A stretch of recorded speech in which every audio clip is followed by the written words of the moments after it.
Li Yang mendengar ini, wajahnya sudah seperti labu pahit. Sekte yang sama di belakangnya menatap matanya, dan dia tidak berani tertawa, jadi dia hanya bisa menahannya. Tetapi mulut Qin Yichen sedikit tertarik, dia selalu merasa bahwa Ni Yuntian bunuh diri.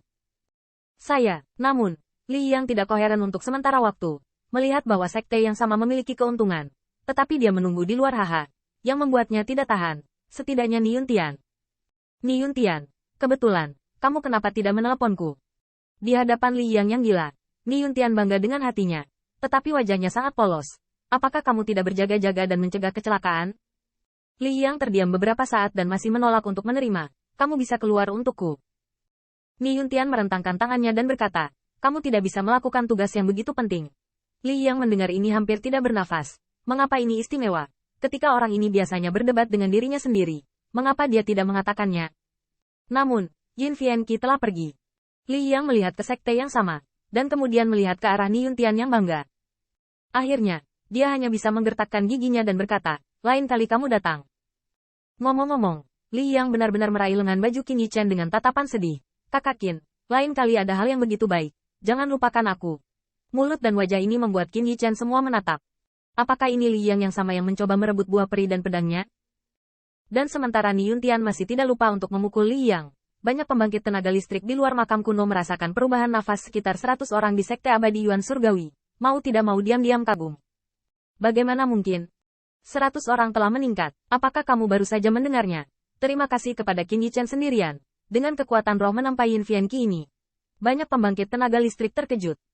Ketika Qin Yichen memenggal kepala suhu, mereka tidak lagi menganggap yang pertama sebagai hambatan untuk dipaksa masuk ke tempat berbahaya ini, tetapi sebagai pembangkit tenaga listrik yang nyata. Sekarang tampaknya Qin Yichen memimpin tim untuk mengungkapkan keuntungan dari sekte abadi lainnya, bahkan sekte abadi Shen Xiao. Tentu saja, hal seperti itu, Su Jiang sudah mengalaminya secara pribadi pada awalnya. Keajaiban banyak pembangkit tenaga listrik belum berakhir. Meskipun promosi mereka saja tidak bagus, jika promosi 100 orang bertambah, Qin Yichen ini benar-benar cukup bermoral. Sebaliknya, ini aku. Saya sendirian untuk sementara waktu dan berlari ke Heaven Immortal. Meski ada rasa asam, banyak pembangkit tenaga listrik harus mengakuinya, yang mungkin menjadi salah satu alasan mengapa Qin Yichen bisa menjadi pemimpin. Setelah pembangkit tenaga listrik itu kagum, mereka juga tahu bahwa mausoleum kuno ini memiliki keunggulan yang langka, dan sudah ada orang yang ingin pergi. Tetapi gerakan ini dilihat oleh Qin Yichen. Wajah Qin Yichen tenang, meskipun dia tidak mengungkapkan apapun, tetapi hatinya mendung. Dia hanya bisa mengatakan bahwa menunggu Li Yang di luar memang memainkan peran tertentu. Dan kedua, jangan melihatnya untuk memotong suhu. Tetapi Sekte Abadi Yuan Surgawi masih merupakan kesemek yang lembut di mata semua orang. Qin Yichen tidak ragu bahwa jika selama eksplorasi makam kuno, salah satu Sekte Abadi tiba, bahkan jika itu ada sebagai Sekte Abadi bela diri sejati, pembangkit tenaga listrik yang tertinggal ini akan bergabung dengan mereka tanpa ragu sedikit pun. Sekali lagi untuk menunjukkan diri Anda serahkan niat membunuh. Belum lagi musuh terkuat, Sekte Abadi Shen Xiao, masih berburu di suatu tempat di medan perang, tetapi cepat atau lambat akan bertemu. Bahkan Qin Yichen, agar tidak menyerang Ni Yuntian, fokus pada keunggulan Fuyu di istana kuno. Faktanya, seperti yang dikatakan Fu Honglian, ini hanya dapat mengerahkan kekuatannya yang sebanding dengan Dewa Emas. Tetapi itu bukan Dewa Emas yang sebenarnya. Terlebih lagi, Fusun hanyalah sejenis Sun. Menurut teori harta karun, itu pasti lebih baik dari pembangkit tenaga listrik yang sebenarnya. Dan Qin Yichen curiga bahwa Sekte Abadi Shen Xiao hanya akan menyiapkan lebih banyak kartu daripada Sekte Abadi Yuan Surgawi. Yang paling penting adalah, pembangkit tenaga listrik Shen Xiao Immortal Sekte yang paling dalam perjalanan ini. Apakah itu benar-benar hanya Rockwell Xuangjiao? Seperti yang dikatakan Mo Lingchen, kebanggaan ganda Rockwell hanya untuk melindungi murid-murid penatua. Lalu, Sekte Abadi. Apakah Master Sekte, Wakil Master Sekte, dan Tetua-Tetua tidak memiliki murid?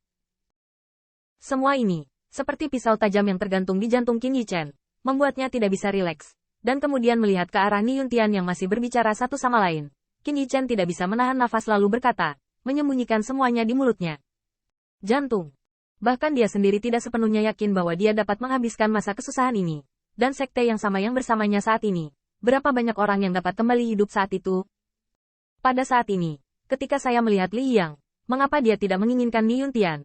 Dia menoleh dan melihat ke arah Qin Yichen. Dengan mata cerah, dia penasaran. Kakak Qin, apakah kamu punya hal baik lainnya di makam kuno ini kali ini? Qin Yichen hanya ingin berbicara, tetapi masih punya waktu untuk memperkenalkan Fusun. Tetapi melihat matanya tertegun, dia mengeluarkan harta pembawa pesan. Selama pesan, bayangan ilusi Mo Yichen melintas. Pada saat ini, dia terbang dengan cepat, dan bahkan melakukan pertarungan yang sulit. Dia tidak menatap harta pesan sama sekali, tetapi dengan cemas berkata, saudara muda Qin, diserang oleh angin, dengan cepat didukung. Bagaimanapun, Mo Yanchen menutup berita, hanya menyisakan Qin Yichen. Setelah terburu-buru, dia segera membunuh niatnya dan memasuki tim yang terdiri dari 100 orang, membunuh dengan dingin dan parah. Pergi. Qin Yichen yang berumur panjang, segera setelah menerima berita, telah lama menepis keterkejutan dan kecemasan, tetapi dengan cepat mengunci posisi Duan Mudongfeng atas perintah berita, dan pada saat yang sama, lepas landas. 100 murid Sekte Abadi Yuan Surgawi, di bawah kepemimpinan Qin Yichen, tidak ragu sama sekali, dan pada waktunya, mereka berubah menjadi 100 aliran cahaya yang luar biasa. Bintang-bintang aneh dan beraneka ragam dengan cepat berbalik dari sudut mata mereka, dan wajah Qin Yichen sudah muram saat dia terbang. Sepertinya kakak senior Mo bergegas untuk mendukungnya. Serangan yang bisa membuat Duan Mudongfeng meminta bantuan tidak pernah mudah. Lagi pula, identitas yang pertama jelas merupakan sesuatu yang berani diprovokasi oleh kucing atau anjing manapun.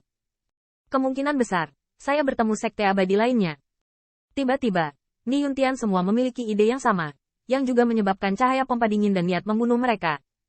Semua orang tahu bahwa bertemu mereka kemungkinan besar akan menjadi pertempuran sengit. Dan pembangkit tenaga listrik yang tinggal di makam kuno baru saja kembali sadar dan saling memandang dengan cemas. Tetapi mereka semua memperhatikan pesan Qin Yichen barusan. Sekte Abadi Yuan Surgawi diserang. Mereka yang bisa memasuki medan perang berburu bukanlah orang bodoh, dan mereka memiliki berbagai pemikiran dalam sekejap. Kebetulan, ini mungkin kesempatan bagi mereka untuk mengetahui kebocoran.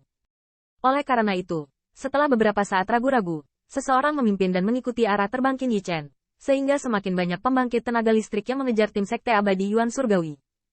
Namun, pembangkit tenaga listrik dengan mentalitas bocor ini menyapu baut emas sutra putih yang terbuka secara langsung, dan kecepatannya jauh lebih lambat, dan beberapa orang bahkan mulai mundur.